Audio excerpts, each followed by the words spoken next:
Seu pipeline funciona perfeitamente no notebook, roda liso com aquele CSV de 2 milhões de linhas, e você respira aliviado achando que está pronto para produção.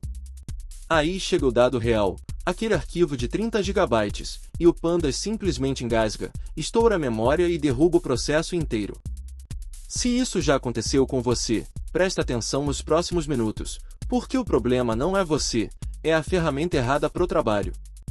O Pandas é uma das bibliotecas mais brilhantes que a comunidade de dados já produziu.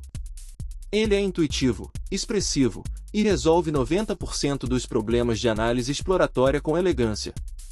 Mas aqui está o detalhe que muita gente ignora: o Pandas foi desenhado para rodar em memória, num único núcleo do seu processador.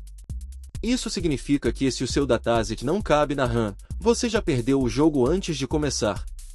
E não adianta comprar uma máquina com 128 GB de memória achando que resolveu, você só empurrou o problema para frente. O primeiro sintoma clássico é o consumo de memória descontrolado. Quando você carrega um data frame, o Pandas frequentemente usa de 5 a 10 vezes o tamanho do arquivo original em RAM, por causa de como ele representa tipos como strings e objetos Python. Um CSV de 10 GB pode facilmente virar 60 GB na memória.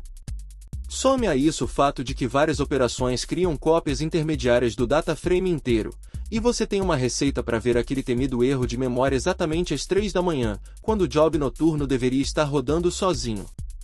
O segundo problema é que o Pandas não escala horizontalmente. Ele não sabe distribuir uma operação entre várias máquinas, e nem mesmo aproveita os múltiplos núcleos do seu próprio computador por padrão. Enquanto isso, os 8, 16 núcleos do seu processador ficam parados olhando um único core suar para fazer um group gigante. Em produção, onde tempo é dinheiro e SLA é sagrado, esse desperdício de recurso é simplesmente inaceitável. Então, o que usar no lugar? A primeira opção é o Polars, escrito em Rust, que aproveita todos os núcleos automaticamente e usa execução preguiçosa, ou lazy, para otimizar a consulta inteira antes de rodar.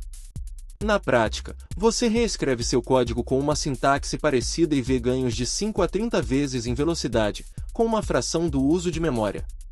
Para datases que passam do limite de uma máquina só, o DAS replica a API do Pandas mais particiona os dados e distribui o processamento. E quando você fala de terabytes de verdade, o Spark, através do PySpark, continua sendo o rei dos ambientes distribuídos. Existe ainda uma solução que muita gente esquece: parar de mover tantos dados.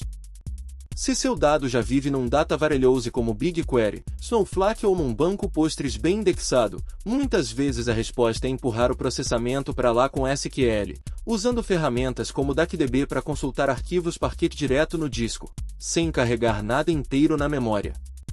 O DuckDB, aliás, é uma bala de prata para análise local em arquivos grandes, e roda até dentro do próprio Python. Agora, um aviso importante para não jogar o bebê fora com a água do banho: não saia refatorando tudo por moda. Se o seu dado cabe confortavelmente na memória e o job roda em segundos, o Pandas continua sendo a escolha certa, e trocar por Polars ou Spark só vai adicionar complexidade desnecessária. A engenharia de verdade é saber onde está o limite e escolher a ferramenta certa para cada volume. A regra de ouro é simples: use o Pandas para explorar e prototipar, mas antes de colocar qualquer coisa em produção, pergunte quanto seu dado vai crescer nos próximos 2 anos. Se a resposta te assustar, comece com Polars ou DuckDB desde já. Se